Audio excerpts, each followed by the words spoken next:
Hello guys, ഇന്നത്തെ special നമുക്കൊരു വട്ടയപ്പമാണ്.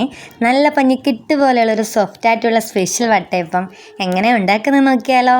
അതിനായി കുതിർത്ത് വെച്ച 2 കപ്പ് പച്ചരി, 1 മുറി തേങ്ങ, 3 ഏലയ്ക്ക പൊടിച്ചത്, 1 സ്പൂൺ ഈസ്റ്റ്, 1 കപ്പ് കുതിർത്ത അവിൽ, ഒരു പരുവത്തിന് കുറച്ച് വെള്ളവും ഒഴിച്ച് മിക്സ് ചെയ്ത് നന്നായി ആട്ടിയെടുക്കുക.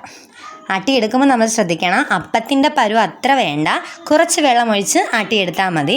ആട്ടിയെടുത്തതിന് ശേഷം നല്ല വിസ്താരമുള്ളൊരു പാത്രത്തിലാക്കി വെക്കുക. 1.5 മണിക്കൂർ വെച്ചതിന് ശേഷം നമ്മുടെ ബാറ്റർ നന്നായിട്ട് പൊങ്ങി വരും കേട്ടോ.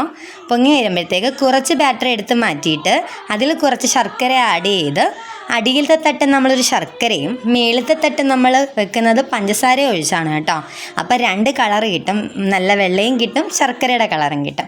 അതിനുശേഷം നമുക്ക് അലങ്കാരപ്പണിക്ക് വേണ്ടി കിസ്മിസിനെ ഇടാൻ മറക്കരുത്. ഇഷ്ടമുള്ള ഇടാം, അണ്ടിപ്പരിപ്പോ മുന്തിരിയോ ഇഷ്ടമുള്ള ബാറ്ററി ഇട്ട് നന്നായി നല്ലതാണ്, അടിപൊളി ടേസ്റ്റാണ്. എല്ലാവരും ഈ റെസിപ്പി ട്രൈ ചെയ്യണം. അപ്പോൾ ഓക്കെ, ബായ്.